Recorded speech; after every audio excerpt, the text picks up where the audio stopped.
In the beginning, in the beginning was the Void, and the Void's longtime companion, Null. And Null and Void brought forth a child who, despite being ageless, also appeared to be very, very old. And they named the child L, after Null's favorite uncle, which caused nothing but trouble, as alphabets were not allowed by Void. So when either asked of the other where's L, the other would first reply, who? And then, El, oh him, and thus El came to be known as Elohim. Now, despite their best intentions, Null and Void could not properly provide for El. They had always been supportive, reinforcing the idea that he was special, unique, and above all. But fearing any outside influence, they would not allow El to have anything, and neither Null nor Void had time to spend with him. So as time, or lack thereof, went on, El began to doubt his specialness. What kind of life is this for a supreme being? He thought to himself. I don't even have a sofa. The boredom, too, was getting to El. One night, El caught himself cheating at chess, an entirely humiliating experience for him, which was only made worse by what clearly seemed to be an insincere and wholly self-serving apology. His doubts nagged at his once unassailable sense of worth. Null and Void tell me I'm good, but in what sense am I good? I don't do anything. I'm a lone being in a timeless void. Okay, I'm impeccably groomed, and I always make sure I have a stick of gum handy so my breath smells pleasant, but in what way am I good, or bad for that matter? If I simply am that I am, and I don't really do anything, then what meaning can words like good or bad possibly have? Sure, existence is good, especially when you consider the alternative, but what good is existing if that's your only quality, or when there's nothing good on TV? El also began to struggle with the sense of all-knowingness Null and Void had instilled in him. What good is being all-knowing when you live in a timeless void? He thought. What's to know? And how do I know I'm all-knowing anyway? How does anyone know one is all-knowing? If there is something I don't know, how would I know? One doesn't know what one doesn't know, right? Or does one if one knows all? I would know what I don't know, being all-knowing and all, no? And if I can't think of anything I don't know, does that by definition make me all-knowing? Or does that simply prove that I'm not all-knowing because I don't know what I don't know, you know? If I really were all-knowing, would I be having these doubts in the first place? Wouldn't I know one way or the other? Or perhaps this is merely an epistemological question with which all all-knowing beings must at some point wrestle. Who knows? One night, as El sat imagining the series finale of what would one day become the television show MASH, he thought to himself, I am alone in the voidiverse. Suddenly, he wished he had someone to share the experience. And he thought, you know, a little praise and adulation wouldn't hurt either. While El loved Null and Void, he couldn't help but wonder if there wasn't something more. He felt a lack of meaning, purpose, and eyewear. Sure, his existence was safe and secure. In the Void, he could always bat 1,000. But what good was it, he thought, if no one else was there keeping score? Like all unchangeable beings, El began to feel the appeal of the non-incumbent political sloganeering which would one day become so entirely ubiquitous. It was time for a change, he thought. And with that the decision was made. El would venture out to where Null and Void were prohibited, to the land of things and stuff. But first, there was one very important thing to do. El would put himself on a need-to-know basis. In his all-knowingness, he knew that knowing would be no fun.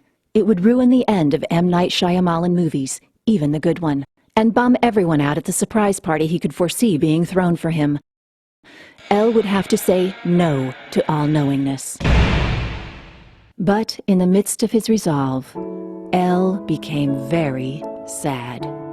He realized he would not have a chance to say goodbye. Null and Void abhorred the land of things and stuff. They had forbidden him to go there and refused him even to visit during spring break. They would surely never allow him to leave their all-encompassing embrace forever. But El wanted out. There must be some way out of here, he thought. I've got to escape without Null and Void knowing. For an indeterminable amount of time, El pondered the problem at hand. Then, finally, it hit him.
everyone, thanks so much for watching, and a special thanks goes out to everyone who's continued to financially support the show during this long hiatus. What was that about, right? Where were the episodes? Well, the DVD nearly killed me. It took a lot longer than I thought it would, seriously. So I really appreciate you hanging in there with me. On the other hand, we've had a ton of people cancel their subscriptions.